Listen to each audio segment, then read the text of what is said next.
नमस्कार दोस्तों, आज हमारे पॉडकास्ट में आए हुए हैं महेश आंजना सर, जो कि एक बहुत बड़ा नाम है और क्रिकेट इंडस्ट्री के अंदर ये चेंज लाने वाले हैं। टीएसएच ग्रुप के नाम से इनकी कंपनी है जो कि क्रिकेट के अंदर चेंज लाने वाली है। तो सीधा मुलाकात कराता हूँ मैं टीएसएच ग्रुप के ऑनर सर। नमस्कार, क्या हाल चाल है सर? नमस्ते जी, मैं एकदम बढ़िया हूँ। और जैसा कि आपने कहा कि इस इंडस्ट्री में ये मेरा बचपन से ही, जब मैं क्रिकेट खेलता था, स्कूल टाइम की बात है, तो बहुत शौक था क्रिकेट का बचपन से ही। यानी कि कितना था कि जब टेस्ट मैचेस आते थे तो उसके लिए भी एक एक घंटे वेट करना, क्योंकि पहले दूरदर्शन पे लाइव आता था। पहले ये इतनी चैनल वगैरह चलती नहीं थी, ठीक है, तो उसके लिए एक एक घंटे और देखना। यानी कि ये जब समझने लगा, जब खेलने नहीं लगा, समझने लगा, तब से मुझे क्रिकेट का एक जुनून सा था दिमाग में।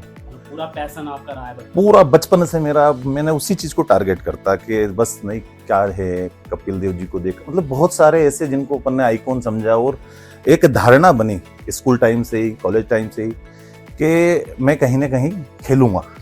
क्योंकि वो बचपन से जो ड्रीम है, जब बच्चा धीरे धीरे बड़ा होता है, किसी की संगति खिलौनों में रहती है, किसी की म्यूजिक में रहती है, फुटबॉल में रहती है, हॉकी में रहती है, मेरी ऐसी क्रिकेट में थी।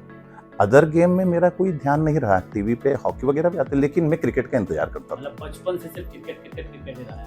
क्रिकेट ही देखा। यानी कि जो एज रहती है सीरियल देखने की, मूवी देखने की, मैं वहां वेट करता था कि आज कोई सा मैच आ जाए जी। तो अगर मैं बात करूं, बचपन में आपका फेवरेट प्लेयर कौन था? देखिए, मैंने सबसे पहले तो कपिल पाजी को मैंने करा, क्योंकि 1983 का जो वर्ल्ड कप था, तो वो कुल मिलाकर जितने भी यंगस्टर थे या जितने भी युवा थे, जो यूथ थी, उनके आइकॉन बन चुके थे। क्योंकि जब उन्होंने वर्ल्ड कप जिताया था टीम इंडिया को, तब शायद हमारा जन्म हुआ था, नहीं हुआ था, ठीक है, उस 1-2 साल के गैप की बात है। तो हमारे सामने तो आइकॉन वही थे, तो इसलिए सबसे ज्यादा। फिर बाद में सचिन तेंदुलकर जी, सौरव गांगुली, वीरेंद्र सहवाग, हाँ, धीरे धीरे फिर, हाँ, मतलब स्टार्टिंग आपने कपिल देव, हाँ जी, आप चेंज करते रहे, जैसे सचिन सर आए, फिर एमएस धोनी सर आए। जी। तो अपना जो मेन है, आपका जो बिजनेस है, उस बिजनेस से आपने कैसे सोचा कि नहीं, मैं अपनी कंपनी को स्विच करता हूँ और एक ऐसे पोर्टफोलियो जो मैं नहीं करा या मैंने नहीं कर पाया, उस इंडस्ट्री में आपका ख्याल कैसे आया? देखिए, बचपन से क्रिकेट देखा, वो तो ड्रीम बन गया था। मूलतः मैं किसान हूँ। मध्य प्रदेश में उज्जैन जिला है जी। उज्जैन जिले के पास में गांव है खुसला खेड़ी, 15 किलोमीटर की दूरी पर, छोटा सा गांव। वहाँ चूंकि किसान परिवार से आता हूँ, किसानी करते हैं, खेती करते थे, तो क्रिकेट तो खेल रहे थे और जो ड्रीम था वो चल रहा था। लेकिन चूंकि मूलतः किसान है, तो भावनाएं वो भी चल रही थी कि एक अन्नदाता के बारे में बहुत सारी चीजें, वो इतनी मेहनत करता है। यानी कि आज भी ऐसा कहा जाता है कि दवाई वाले और काम करने वाले जो हमारे यहाँ मजदूर काम करते हैं, वो खुश है। किसान देखा जाए तो आज भी कहीं ना कहीं इतना स्ट्रगल करता है, इतनी मेहनत करता है, लेकिन उसको वाजिब दाम नहीं मिलता। बिल्कुल वो स्थिति आज भी आप भी नोट कर सकते हैं। तो मैं जब देखता था कि हमारा ये मंडी में फसल जाती थी, तो जो कैलकुलेशन करा था कि जब डीजल पेट्रोल, जब मैं समझने लगा था, जब 20-25 रुपए लीटर का था, और जो गेहूं, सोयाबीन, आलू, प्याज, लहसुन जो खेती होती थी, जिस लेंथ के साथ में जितना उनको प्रोग्रेस होना चाहिए था, कि जिसके हमने खाद देखे, पेट्रोल देखे, डीजल देखे, तो उनके भाव 10-10 गुना हो गए। परंतु खेती का जो भाव है वो 1-2% बढ़ा हो, 2 साल, 4 साल, 5 साल में। तो मैंने उसकी मूल वजह जानने की प्रयास करा। तो जब मैं डीप में गया, तो ध्यान में आता था कि जो बीच वाले लोग रहते हैं, बीच में मतलब जिसको बोल सकते हैं, एजेंट बोल सकते हैं, दलाल बोल सकते हैं, तो कमीशन पे काम करते हैं। तो मैंने सबसे पहले चीजें ध्यान में आई है कि जो बीज कंपनियां जो काम करती है, जो किसान को उनका ही बीज, यानी कि मान के चलिए कि 4,000 की फसल किसान से मंडी में खरीदना और उसको पैक करके ना 5,000 के रेट में देना, यानी कि उनका खर्चा मोटा मोटा 100 रुपए प्रति बैग होगा। मैंने उस चीज को वॉच किया, मुझे वो चीज ध्यान में आई। तो फिर मैंने अपनी खुद की 2007 में गौरव सीड्स के नाम से अपनी एक बीज कंपनी बनाई। और उज्जैन मंडी चूंकि किसानी बहुत बड़ी मंडी है, वहां पर गेहूं हो, सोयाबीन हो, मध्य प्रदेश की सबसे बड़ी मंडी है। तो उस मंडी का फिर मैंने ओम गुरुदेव इंटरप्राइजेस के नाम से लाइसेंस बनवाया। मैंने वहां से भी किसान से खरीदारी चालू करी, और मेरा स्वयं का जो पैदा होता था, जो भी फसल आती थी, तो मैंने अपना बीज कंपनी रजिस्टर्ड करवा के उसको मैं स्वयं पैक करने लगा। और जो अपने किसान जितने अपने संपर्क में थे, जैसे उनका माल मंडी में बिका है सपोज करिए 2000, तो मैं उनको 2100 में लेता था, 100 रुपए में उनको ज्यादा देता था, मुझे भी 100 रुपए बचते थे। तो मैंने वहां से ये चीजें सीखी, तो वो चीज जो मैं 2000 बेच रहा था या 3000, मुझे सीधा उसका 1000 प्लस मिला। यानी कि कहीं ना कहीं ये कहना, ये शब्द का उपयोग लेकिन मैं तो करूंगा कि शोषण होता है। तो मैंने जो किसानी में वो चीजें सीखी, तब चूंकि क्रिकेट तो मैं बचपन से देख रहा था, तो जब मैं स्वयं खेलना चाह रहा था, मैं अच्छी बैटिंग बचपन में ही आपको ये बात हिट कर गई। वो एक अंदर दिमाग में सेट हो गई पूरी तरह से किस चीज कि हाँ मुझे अच्छा, मैं उस क्रिकेट को देखा और मैंने किसान को देखा, दोनों की तुलना करी, तो दोनों के साथ सारी चीजें ऐसी चल रही थी कि वास्तव में जैसे मैं खेलना चाहता हूँ, तो मुझे कोई या तो ऑर्गेनाइज करने वाला, या मुझे कोई पकड़ने वाला, या कोई मुझे आगे बढ़ाने वाला नहीं मिल रहा था। हाँ, ये चीजें मैंने नोटिस करी कि किसान के साथ हो रहा है ऐसा ही है। मेरे जैसे खिलाड़ी, मैं ऐसा नहीं कहूंगा कि मैं बहुत बड़ा प्लेयर या बहुत हो सकता था, या फिर मैं इंडिया खेल सकता था, या फिर मैं स्टेट खेल सकता, ऐसा नहीं, लेकिन चूंकि एक ड्रीम था, सपना था, वो सपना हर व्यक्ति का अधिकार रहता है देखने का। बिल्कुल सही बात। मुझे मेरा सपना था कि मुझे भी खेलना है, क्योंकि मैं बचपन से वही देखते देखते आ रहा था, परंतु कोई प्लेटफॉर्म मिल नहीं रहा था। तो जब मैंने बीज में काम करा, तो चूंकि क्रिकेट तो चल ही रहा था दिमाग में, तो बीज से मैंने उसको कंपेयर करा, तो मैंने कहा इस प्रकार का शोषण क्रिकेट में भी हो रहा है, अच्छे लोगों को अवसर नहीं मिल पा रहे। तो कुल मिलाकर वहां से फिर मैंने सोचा कि अब हमारा समय तो खैर, अब हम क्या खेलेंगे क्या नहीं। मैंने बहुत सारी छोटी छोटी लीग, मतलब जो होती है ना, जिसको आप तहसील खेले या डिस्ट्रिक्ट लेवल पर जो होती है, इस प्रकार की लीग मैंने करवाई, और लीग उसका वो उसका नाम रहता था महेश आंजना ट्रॉफी।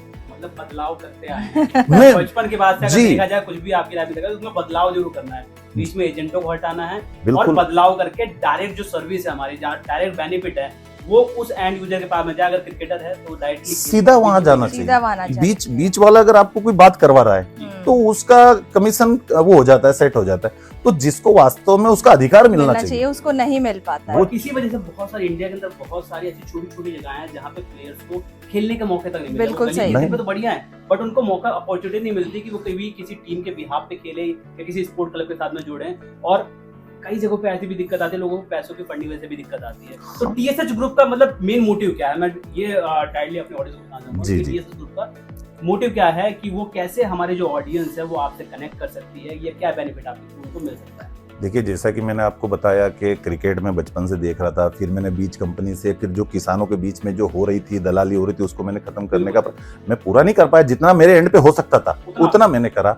तो टीएसएच, द स्पोर्ट्स हब, इस ग्रुप का उद्देश्य यही है कि जो प्रतिभाएं निखर रही है, लेकिन उनको प्लेटफॉर्म नहीं मिल रहा है। बहुत अच्छी एकेडमी से वो क्रिकेट खेल रहे हैं, सारी चीजें हम देखते हैं, अभी आईपीएल वगैरह चालू हो, कितने अच्छे अच्छे प्लेयर मिले इंडिया को। तो कुल मिलाकर टीएसएच का जो टारगेट है वो ये है कि वो प्रतिभा, वो खिलाड़ी जिनको एक प्लेटफॉर्म नहीं मिल पाता, किसी कारण से वो पीछे रह जाते हैं, फाइनेंशियली भी हो सकता है, बहुत सारी चीजें होती है। तो हमारी जो कोशिश है टीएसएच ग्रुप की, कि ऐसे खिलाड़ियों को लेके आए, उनकी प्रतिभा दुनिया को दिखनी चाहिए, जो बीसीसीआई नहीं खेल सकते हैं या फिर किसी भी प्रकार से।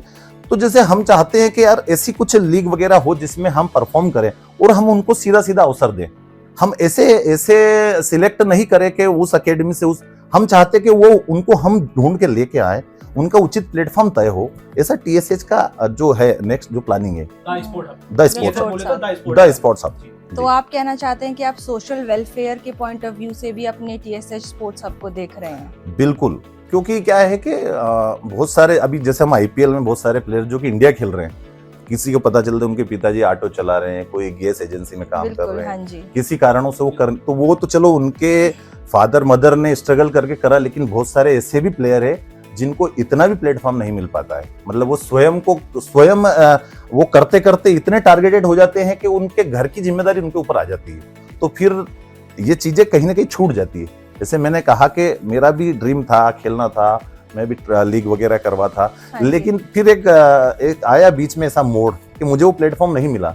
तो जाहिर सी बात है, अगर जिम्मेदारी आती है तो फिर व्यक्ति दूसरी दिशा में चला जाता है। परंतु जो मेरे साथ घटा, मैं चाहता हूं ऐसा कि दूसरे किसी प्लेयर के साथ ऐसा कुछ नहीं घटे। जिसका जो लायक है उसको वो रिस्पॉन्सिबिलिटी मिलनी चाहिए और उसको उसका अधिकार मिलना चाहिए। तो जो भी हमारे प्लेयर्स हैं जो आपसे कांटेक्ट करना चाहते हैं, वो कैसे आपसे कांटेक्ट कर सकते हैं, कैसे आपसे जुड़ सकते हैं? देखिए, आप मेल इंस्टा वगैरह सारी चीज़, आईडी वगैरह सारी चीज़ें ओपन है।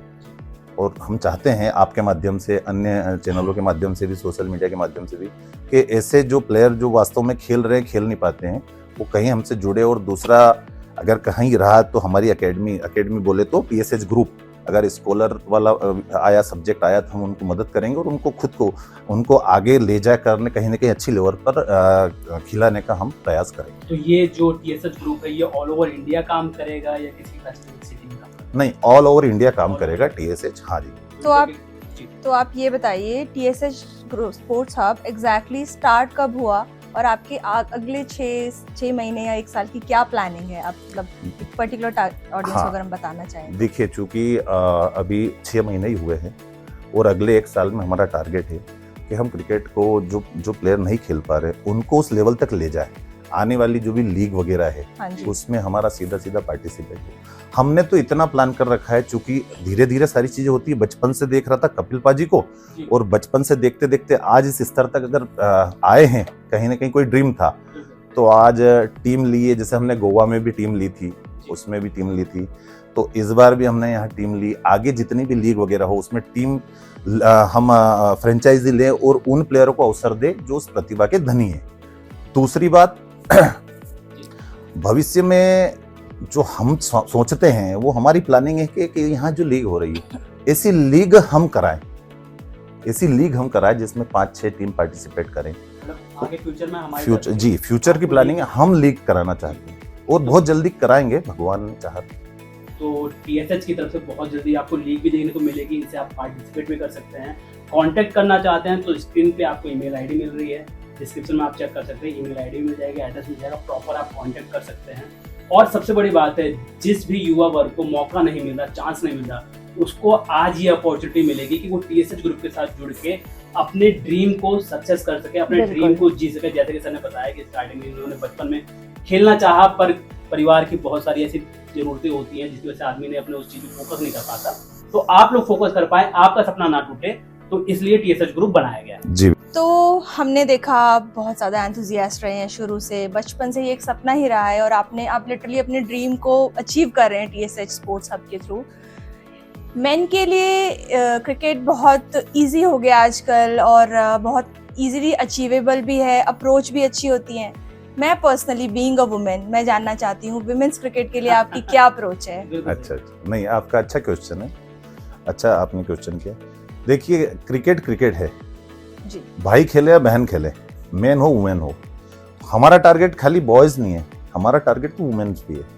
क्योंकि जैसा मैंने बताया कि हम तो फ्यूचर में लीग की प्लानिंग है, तो हम तो वुमेन लीग की प्लानिंग भी है। अच्छा जी। और बहनें आगे आए, आज देश का गौरव बढ़ा रही है बहनें। अभी हमारी बहनों ने वर्ल्ड कप उठाया, मतलब इतना देश का नाम बड़ा हुआ है कि हिंदुस्तान में भी बहनों ने अपना झंडा फहराया है। तो इसलिए हमारा तो पहले हमारा टारगेट ही बहन है, वुमेन है। देखिए, मैं आपको बताना चाहूंगा कि अभी लास्ट ईयर 31 दिसंबर को जब 30 को श्रीलंका के साथ में तिरुवनंतपुरम में अपनी इंडिया की लीग हुई थी, उसमें इंडिया ने स्वीप करा था। तो वहां से पूरी team, women team 8 player Ujjain आए थे 31 को, और उज्जैन आए थे। और जो मैं बता रहा हूँ गाँव का नाम मैंने बताया, खुसला खेड़ी, मेरे गांव उज्जैन से 15 किलोमीटर है। वहां पर सबका भोजन हुआ रात को 2-2.5 घंटे, और हमारा डिस्कशन भी हुआ। स्मृति, स्नेहा राणा, राधा यादव, अनिरुद्धि रेड्डी, सैफ अली वर्मा, ऐसे 8-9 प्लेयर थे। तो उनके साथ भी मेरा डिस्कशन हुआ, तो मैंने यही कहा कि दीदी, मेरा ये फ्यूचर प्लान है और मैं बहनों को लेकर भी बहुत सेंसिटिव हूँ।